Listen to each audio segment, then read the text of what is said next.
Good evening, everyone, and welcome to the Brian Crombie Radio Hour on Saga 960. My guest tonight is John Zada. He is an author, he's a journalist, and he's the co-founder of an organization called the Oh my gosh, I can't pronounce it, John. Conciliators Club? How do you pronounce it?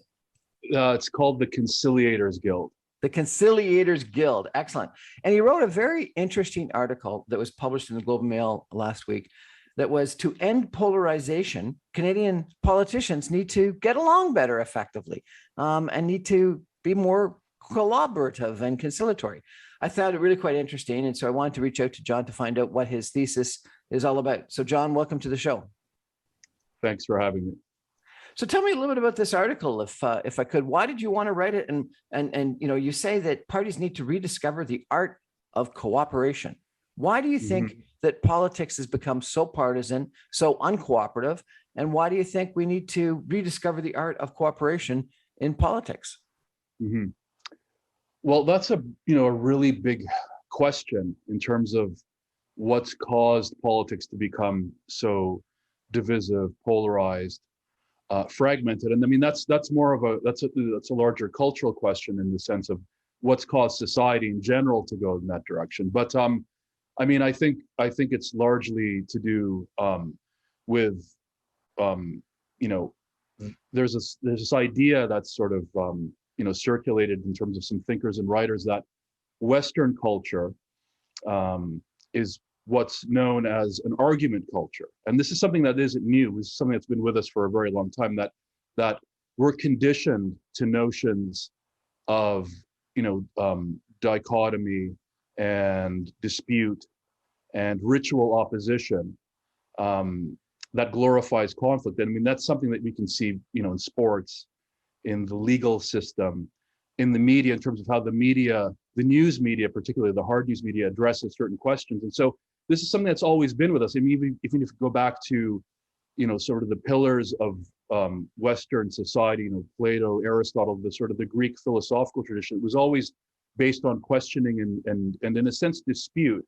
And so now, I mean, in more recent times, social media and the internet and this kind of thing, and all the siloing of thinking and debate has amplified that. But this has always been with us. And I think in terms, if we look at today, right now, it's almost all come to a head. And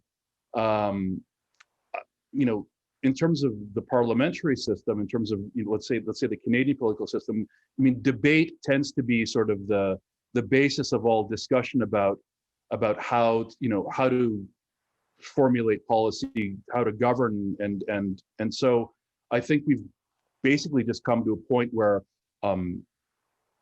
the culture of dispute has sort of brought us into a cul-de-sac, and we're no longer functioning properly as a result. A cul-de-sac. We're no longer functioning properly. That's fascinating. So you go back to Aristotle. I thought, one of the keys about education, way back then, that you actually learned rhetoric. They taught rhetoric. They taught how to argue.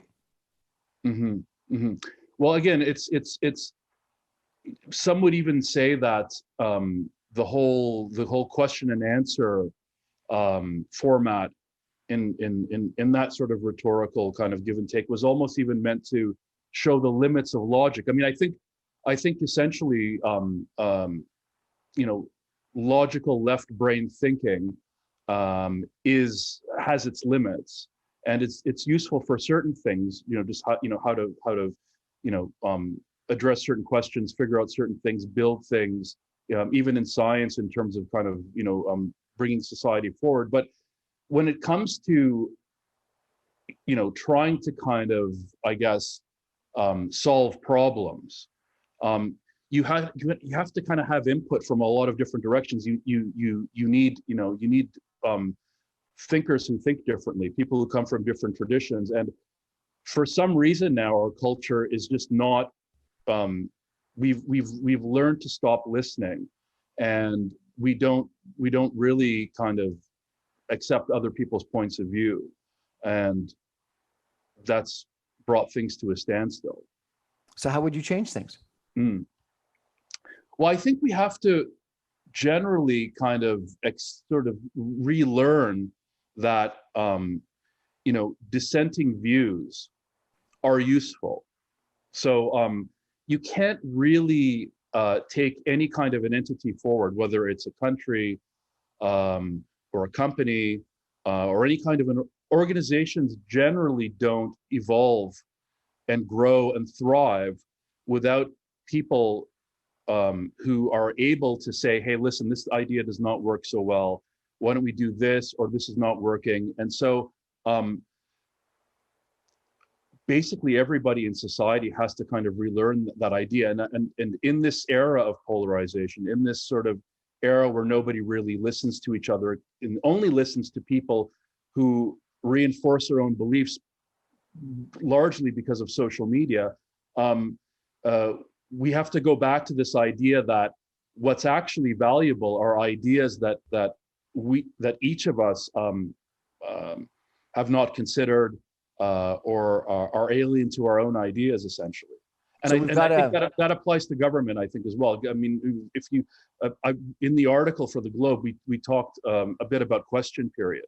This is, I mean, of all the parliamentary, I guess, activities or processes, this is the sort of the moment that is held up. It's broadcast often on the news in snippets at night on the news, or even live during the day. And so this is where the opposition parties hold the governments to account, and it happens in all the parliamentary, in the provincial legislatures as well. And it isn't just to put the government in hot water or to get them in trouble or to kind of cause a scandal. It's also to give them other ideas to do things, because it should be a collaboration. So I think this idea that dissent and dissenting information and dissenting ideas is a bad thing and that should be avoided and should be quashed needs to be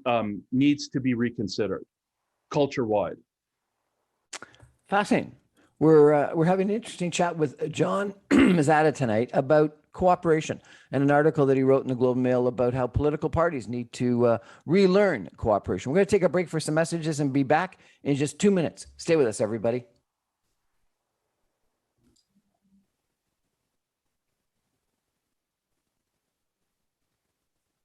Welcome back, everyone, to the Brian Crombie Radio Hour on Saga 960. We're talking tonight about polarization. In not only, I thought it was just going to be a conversation about Canadian political parties, but really what John Zada, is it Zada or Zada, sir? It's pronounced Zada. Zada. John Zada, our guest, has described as really a problem in our whole culture. And he calls us the argumentative culture. And that's kind of fascinating. He says it comes back all the way from the Greeks, where we started arguing, and I guess we haven't stopped arguing since.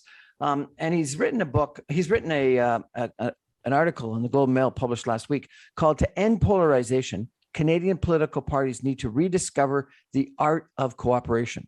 And I found it really quite interesting, both the article and the general thesis. And so I wanted to reach out to John to find out about what his argument is. John is an author. He's a journalist. He's a co-founder of the Conciliators Guild. He's a writer and author and a photographer, where he's produced print and online features and photography for the Toronto Star and others. He was a senior writer at CBC News. He was a producer and writer and researcher at Al Jazeera Media Network, and he's been a teacher and a travel writer at George Brown. So a fascinating background. We're going to have to find out a little bit about his books, The Veils of Distortion, and In the Valley of the Noble Beyond. Interesting. And then you're also a freelance documentary producer at something called Al Hira Television, an producer at Al Jazeera Media, and a director at Saudi TV, and a documentary producer and director at Al Arabia News Channel. So you've had an incredible, diverse experience around the world in TV and media.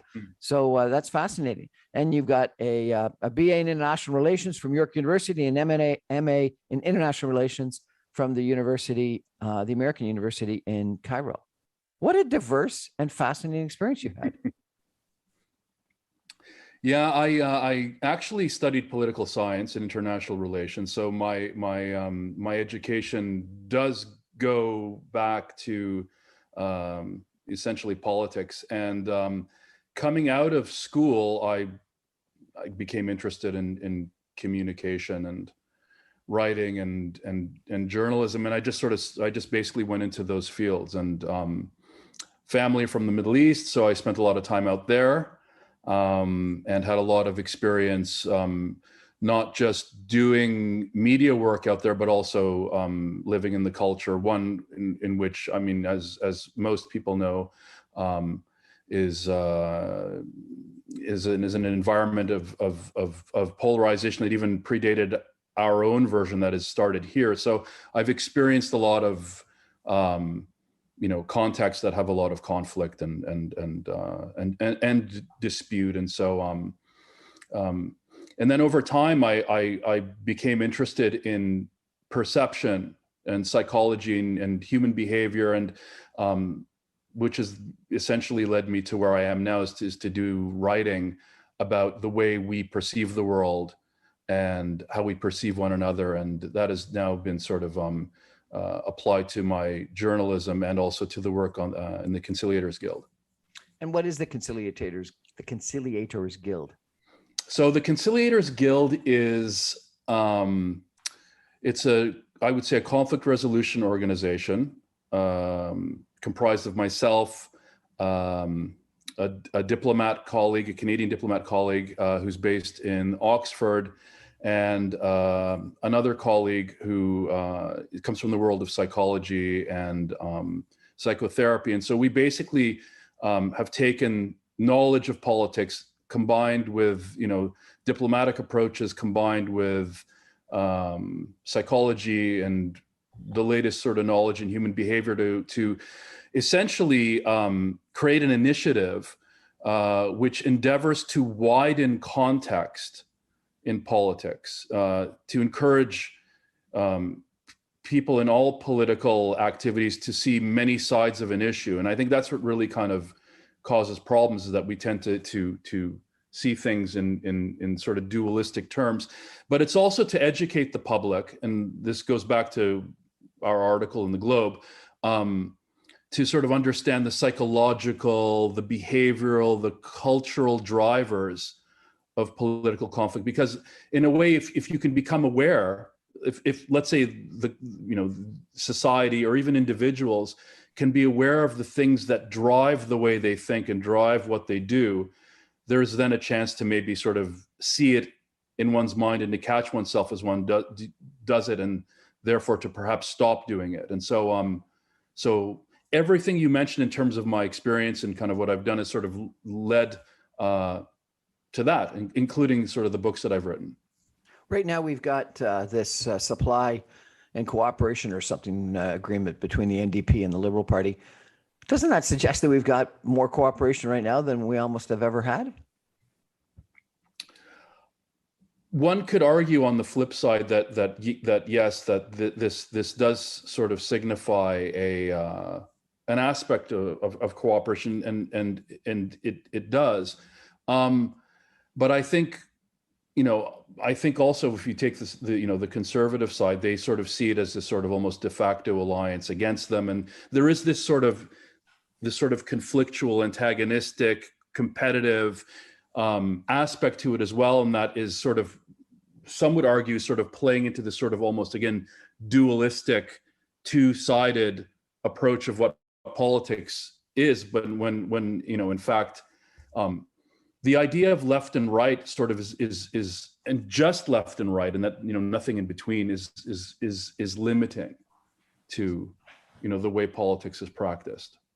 But we do have this cooperation between the NDP and the Liberals, and maybe it is, in opposition to the Conservative. Clearly it is, but at least there's cooperation there. Some people have argued that a two-party political system forces people to the extremes of those parties to win the parties, and that if you had proportional representation where you've got numerous different parties and the parties have to cooperate to get to a government, you would have a better system. And there's been a lot of different studies that I've heard about. You're probably the academic that's read them, but that in a political party or two-party political system, the party on the right, to run it, you got to move to the right, even farther than would be potentially normal. And then the left, you got to move to the left to win that.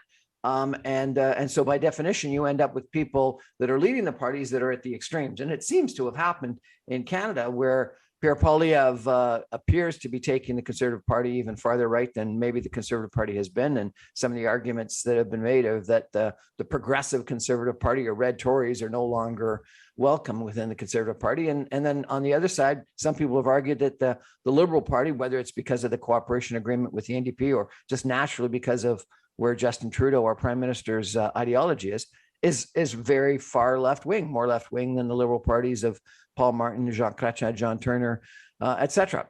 What do you think of that? I mean, I'm not entirely sure that it's inevitable that things have to necessarily go in the opposite direction. I think part of the reason why this is happening and has happened is again, we tend to take sort of a more contextual, more bigger picture look in terms of the work that we do, in terms of what's happening. And we have to, in a sense, also bring in the news media as well. And I think that, so I sort of have to go a bit on a tangent to explain this, but I think that, essentially the news, because it is a sort of a storytelling medium, and because storytelling really does involve heroes, victims and villains, and very kind of simplified narratives to entertain, we tend to sort of focus on the individuals in politics who make the most noise and who are most divisive and who are most conflict prone and who are really kind of loud. And I think that part of this phenomenon of parties moving to the extremes is tied to essentially our kind of news media storytelling culture, which gravitates towards these sorts of individuals who are essentially polarizing, and because they're the most interesting in a way. I mean, if you look at Donald Trump, in a sense, he may have never really gotten to the place that he got to in politics if CNN and the other news organizations didn't see him as this really entertaining, fascinating, argumentative figure that he was, and they elevated him in a sense and made him legitimate, whereas he wasn't, really a qualified politician. And so I'm not so sure that necessarily it has to go that extreme. It's just that it tends to go that way. Through our own storytelling devices and through our own coverage, basically, of current affairs. Well, and certainly, there's been lots of commentary about how media has changed. And so that, I think, is more applicable to our environment today than it may have been a generation ago. There actually was a program on the United States called Network, I think, that actually talked about exactly this, that a generation ago, we listened to a few believable gentlemen that had great respect at CBC, CTV, NBC, ABC, CBS, and they were the ones that gave us the news, Walter Cronkite and we believed them, and they were very objective. But now today we've got news entertainment with commentators in the evening on CNN and Fox, less so in Canada, but certainly there, that are extreme. And, I don't know if they're journalists, they're more commentators than they are, or editorialists than they are journalists. But come back to my argument about, if you could, particularly given that your experience in the Middle East, because you would have seen numerous countries that had proportional representation. If you've got numerous different parties rather than just two in government, and they've got to cooperate to actually form government, mm-hmm. do you have a different system, a different style? Do you have more cooperation? I think there's a lot more deal making. There is more cooperation in sort of kind of a day-to-day sense. The sort of the classic argument is that when you have, those types of systems of proportional representation, the very multi-party systems, they tend to be less enduring. They break up a lot, like in Italy or in Israel. Those are both kind of very famous examples. But yeah, there does tend to be a lot more than just than in the American system, or even in the Canadian system, which is just 3 essentially. So I mean that is potentially one way of addressing it. And there was talk for a little while about possibly reforming the Canadian system. I even think Trudeau made that one of his sort of campaign ideas originally, but of course that has vanished. But again, 1,500 times in the last two federal elections ago, he supposedly promised this is the last election under the first past the post.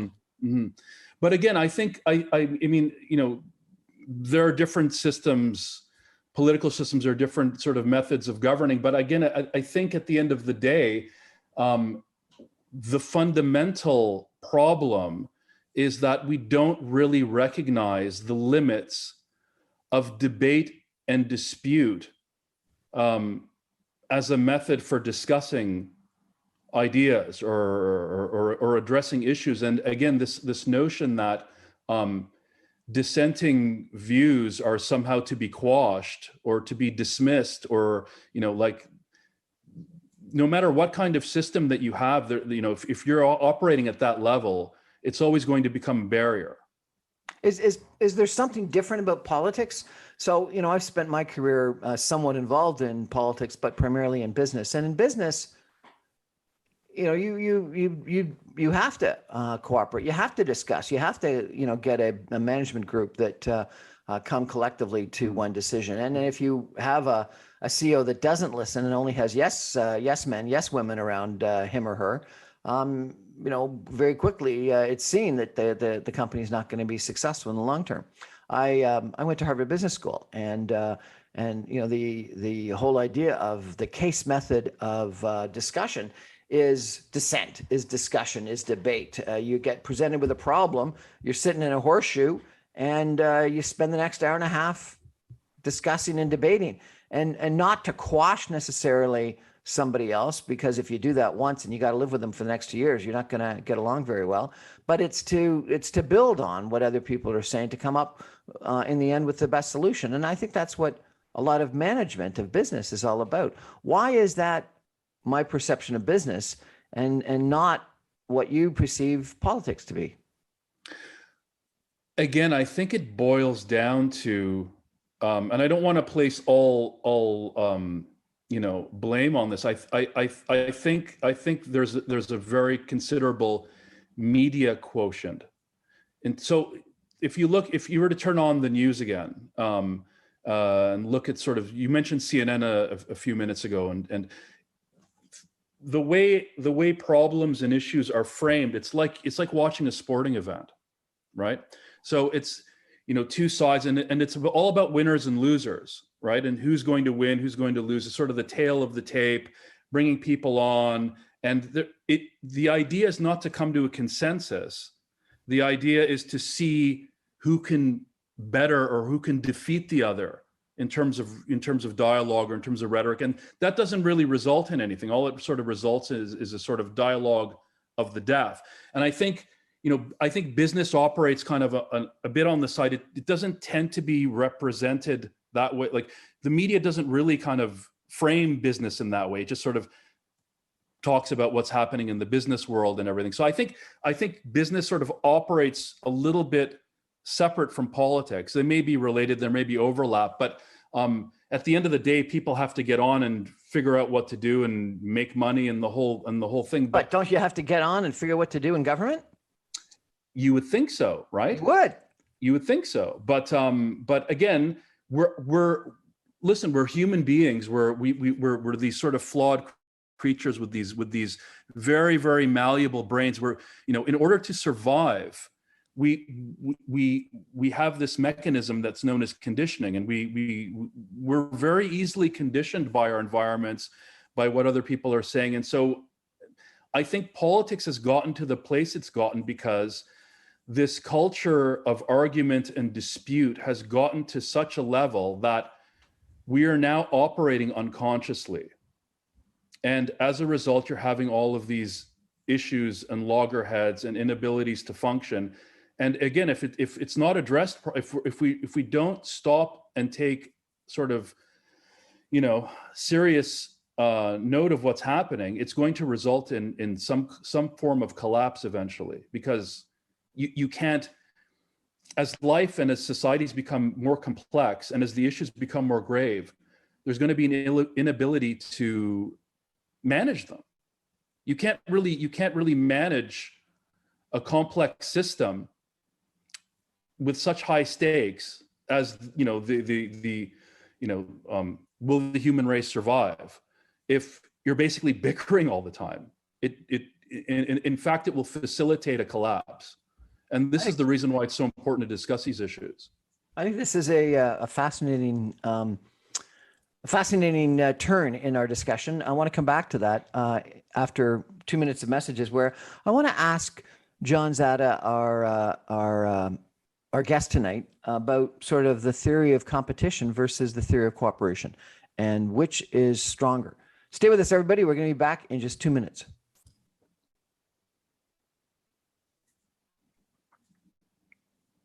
Welcome back, everyone, to the Brian Crombie Radio Hour on Saga 960. We're chatting tonight with John Zada, who is the author, journalist, co-founder of The Conciliator's Guide. He's written a fascinating opinion piece in the Globe and Mail just last week that was called "To End Polarization, Canadian Political Parties Need to Rediscover the Art of Cooperation."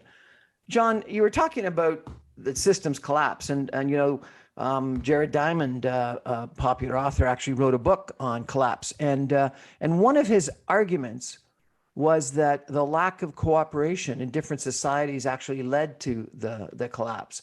And, you know, I read a fascinating book. I can't remember it right now, but what it was about cooperation. And it said that Darwin's theory of the competition of the species wasn't actually correct, that it was the cooperation of the species that actually defined success, and went through numerous different species. And you know, the one that has been the most successful is the human race, and it's cooperating in communities and neighborhoods and cities and societies that led to the success of the human race over other races.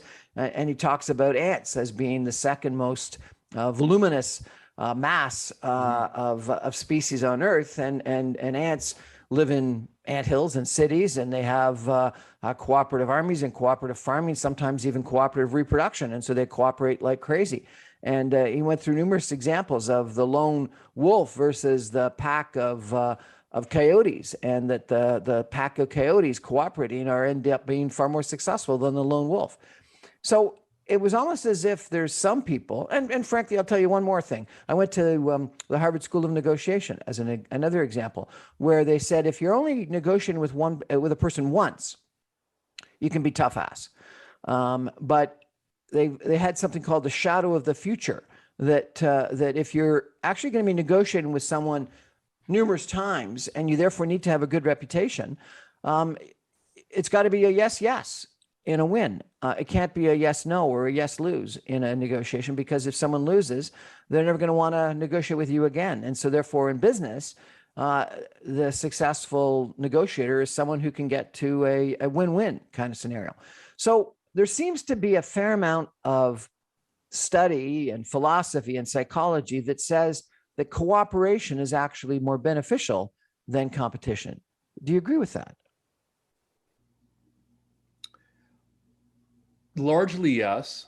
And I think as we move forward, a lot of the psychological research and the behavioral research is confirming that. And I mean, even this idea of mirror neurons, that this notion that we tend to sort of mimic other people. There's a sort of mechanism in our brains that causes us to not just in terms of learning, in terms of what other people are doing, but also to just sort of almost connect with them at a deeply unconscious level, verifies that. So I do think that cooperation is extremely important, and we don't really emphasize it as much as we should. I think that there's a whole other tradition of psychology that says, you know, we evolved, you know, as hunter-gatherers, and even in the periods prior to that, to essentially to compete, to survive. We're hardwired to conflict with each other as a kind of a survival mechanism.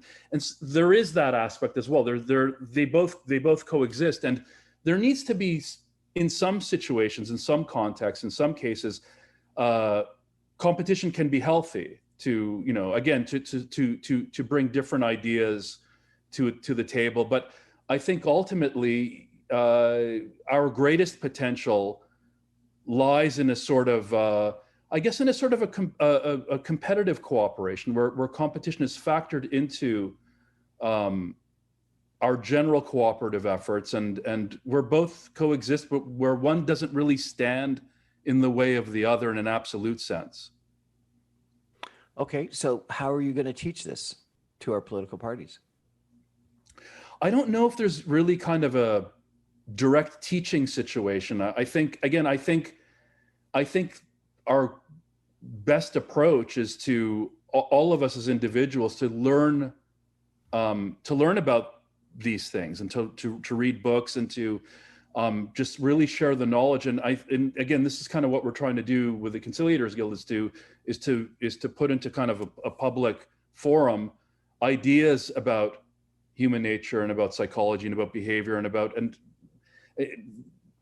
I don't really know whether, and this is not to be pessimistic or to say that there's no way to fix the problem. I think that more people who understand these ideas, or who even not even necessarily intellectually, even just as common sense, should voice them more, essentially. I think if citizens of the country are tired of fighting, and are tired of bickering, and are tired of polarization, and we mentioned this in the Globe article, they need to tell their parties that. They need to tell the representatives that. They need to basically say,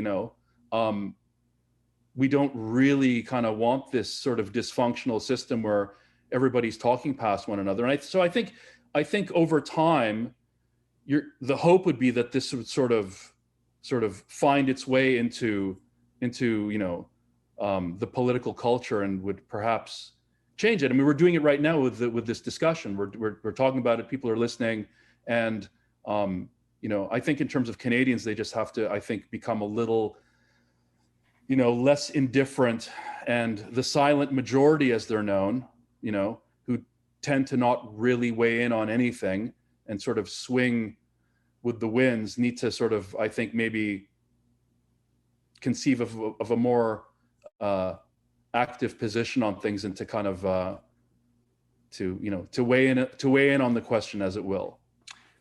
But I still struggle as to how that's going to happen. Question period, as you point out, is just a embarrassment. And if question period occurred in businesses or in schools, people would realize how completely inappropriate it is. I interviewed David Crombie, the former mayor of Toronto, not a close relative of mine. And he said that the problem is the center, where the vast majority of people are, no longer is represented in Canadian politics. And he described himself probably the way I would describe myself, as a fiscal conservative and a social progressive. And he thought that a lot of people are like that. And, try to think about terms that maybe it's a red Tory or a blue liberal. And he said that the problem is that people have moved, or the political parties have moved to the far right or to the far left. There was a fascinating article, I think in the Globe and Mail, during two federal election cycles, the last federal election, that talked about Aaron O'Toole, the leader of the Conservative Party, and compared him to David Cameron, the former Prime Minister of Great Britain, and that David Cameron had really moved the Conservative Party in Great Britain to the center, and said Aaron O'Toole was trying to do the same thing. And that if Aaron O'Toole was successful in moving the Conservative Party to the center, he could end up dominating Canadian politics for a generation, and he would change the Conservative Party forever. But that if he is unsuccessful, he'd be gone quickly, and he'd be replaced by someone like Boris Johnson. And it almost seems like that's what's happened, is that Aaron O'Toole tried, didn't succeed, and is being replaced by someone that is, to the extreme right, like Boris Johnson. So why is it that the center isn't represented in Canadian politics? Again, I think it goes back to this trend for things to move to the extremes, again, because of cultural reasons. But also, I think this whole issue about people who don't vote, about those who sort of are either disenchanted or disfranchised or just not. I mean, I would think that they would tend to be the ones who would fit into that part of the spectrum as well. So you've got a whole chunk of people who I think are just kind of disgusted with the way the political discourse has gone, and when they don't participate, when they're not, I mean, not voting is actually a kind of it's a political act, right? It's a type of vote. So not to entirely, damn or dismiss the people who don't take part in the democratic system, but at the same time, I mean, for me, the problem with that, some people tend to just attack them, but I think that sort of centrist quotient tends to be represented by those people, which is the reason why that whole kind of disappearance of the center has increased with time. Okay, so let me come back to the system again, if I could, just to challenge you. So in the last election, provincially in Ontario, the Conservative Party won a very strong majority with 40-something% of the popular vote. The Liberals and the NDP got almost exactly the same popular vote, and the NDP had something like 6 times as many seats as the Liberal Party, and the Green Party had, I can't remember exactly, but I think it was 6% of the popular vote and only got 1 seat. And so therefore, when you do the math, because of our first past the post system, a NDP vote counted for something like 6 times a Liberal vote. A Conservative vote counted something like 10 times a Liberal vote. And a Conservative vote counted like something like 16 times a Green vote. And the Green Party with 6 or whatever percentage of the vote should have had, something more than 6 seats instead of just 1 seat. And the Liberals should have had 6 times as many seats, and the Conservatives should have had fewer seats. If you really think about, our democracy being one person, one vote. And so I worry that system that people don't know mathematically as well as I've sort of described. But if you're a Liberal voter or an NDP voter in sort of a rural riding in Ontario, you're going to lose. So you don't bother going. Or if you're a Conservative voter in downtown Toronto, you're going to lose. So you don't bother going voting. And if we had popular vote, proportional representation, and every vote anywhere in the province counted, you'd actually be more motivated to go out and vote. Yeah. So what do you think? Is our system that, as you correctly have identified, leads to more stability because you've got a majority government as if you won 60% of the votes when you only won 40. So it amplifies the strongest party into a far stronger position. So you get more stability, but it's artificial stability. It's artificial democracy. Is our system the problem, or is it the media? But we don't have anything as bad as CNN and Fox in Canada. Or is it social media where too many of us are only listening to the voices on Facebook or Instagram or TikTok that are the ones that the algorithm is telling us? What's the problem, or what's the solution? Well, again, I think, even the way, and this is not to criticize, but even the way that the question is framed, I mean, is it this, is it this, is it this? It's all of it, right? And I think, again, this is where we need to kind of move our thinking, is to see things holistically, to see things entirely in context. So what you described in terms of the political system is true. If we had a proportional system, I think it would function better in a lot of ways, especially in terms of who's represented and the possibilities for collaborating and for compromise. But yes, it's also the media, right? It's also the news media. It's also social media. It's all of it all together. It's kind of a perfect storm, right? And so they're all operating in tandem, and as a result, we're all moving in completely different directions. We're moving in opposite directions. Everything is moving to the edges, and because we're no longer really able to look at an issue, to look at a question, to look at really anything without saying the answer is this is to blame. It's we have to look at everything in all of its component parts. We have to look at everything in context. And I mean, we're also as a culture not able to live with uncertainty anymore for some reason. We need certainty, and certainty demands deep convictions, very, very strong arguments. And so and everything that we've talked about today on the show pushes the culture in that direction. You wrote another article, and that's part of the inability. That's part of the inability to kind of cooperate and to kind of come to compromise. Is this notion that I know the answer. This is my conviction, and to hell with everything else. The extreme of lack of cooperation is probably war. And I was fascinated, and I had not read your previous article, but I read it after I was quite intrigued by the article that you wrote a week ago. And 2 months ago, you wrote an article on the Russian invasion of the Ukraine. And it was titled, "As Tensions Between NATO and Russia Increase, Look to Kaliningrad." What's your argument there? Kaliningrad.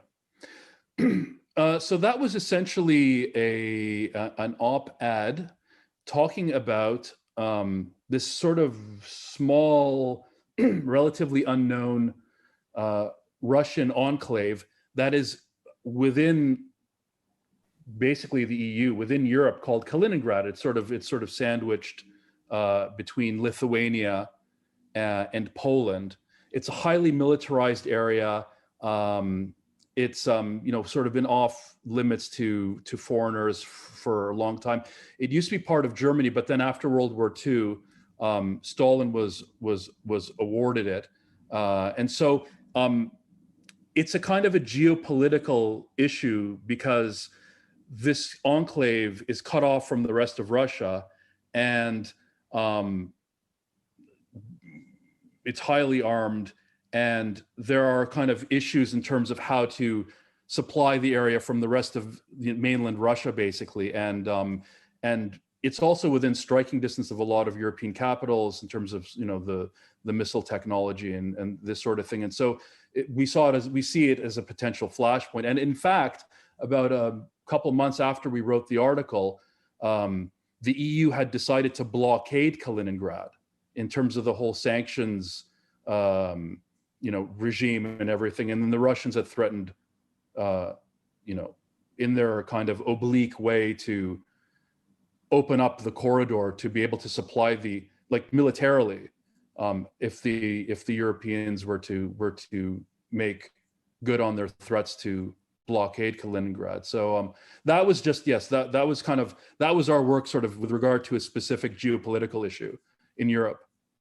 And yet someone commented on your piece, hopefully the last line in your article will help set the stage for constructive discussion and diplomacy.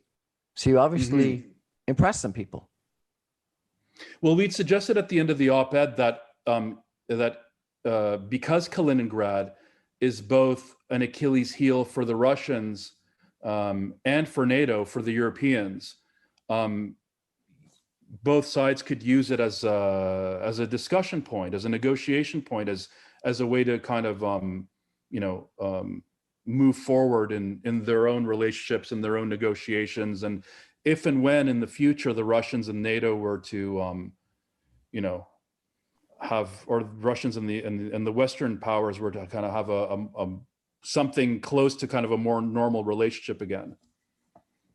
We're chatting tonight with John Zada of the Conciliators Guild about cooperation versus competition in political parties, but also in society writ large. So we're going to take a final break for some messages, and come back with some concluding comments from John in just 2 minutes. Stay with us, everybody.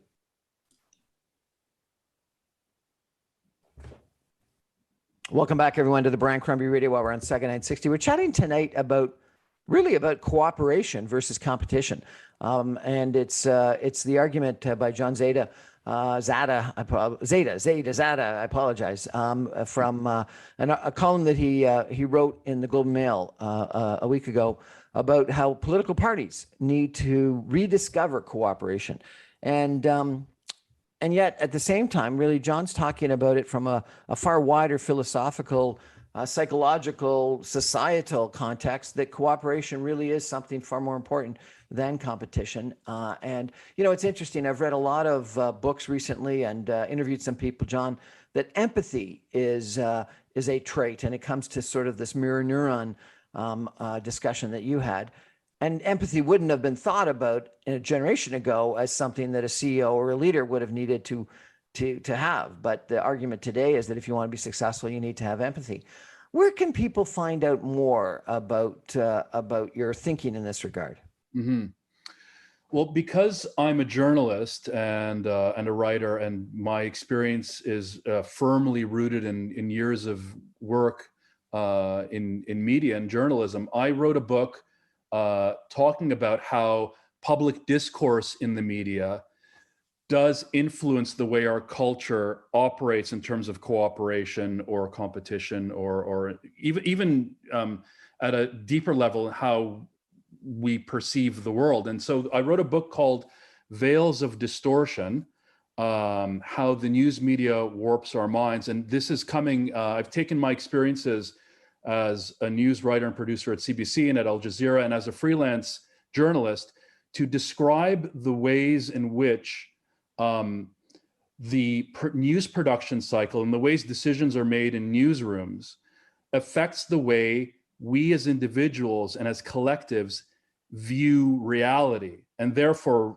how we basically interact with each other. And so, and it's not just a critique, it's also, I offer solutions about how news producers can go about doing a better job, and how news consumers, how all of us can actually better consume the media without being affected in the negative ways that tend to come with news production. And a lot of the ideas that I've talked about today are encapsulated in that book, and that's it right there. And Veils of Distortion.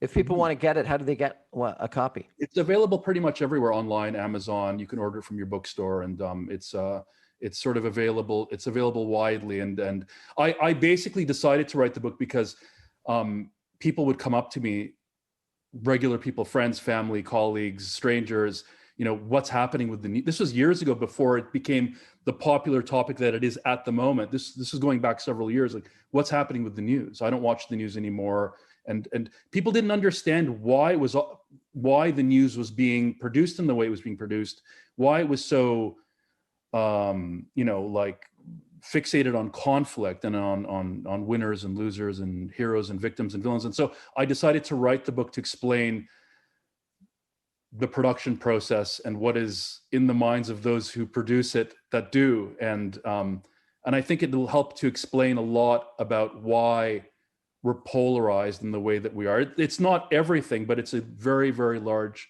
component, I would suggest. Well, thank you very much for writing that book, and we'll have to read it. And what about the Conciliators Guild? If people want to follow that, is there a website that they can sign up for or check out, or read your article? Yeah, we're on social. So we're on Facebook and Twitter, the Conciliators Guild, and then we have a website. It's conciliators-guild.org, and we have all of our material on there and the projects that we're doing. And anyone interested can visit the website as well. John Zada, thank you so much for joining us this evening. I really appreciate it. It's been fascinating.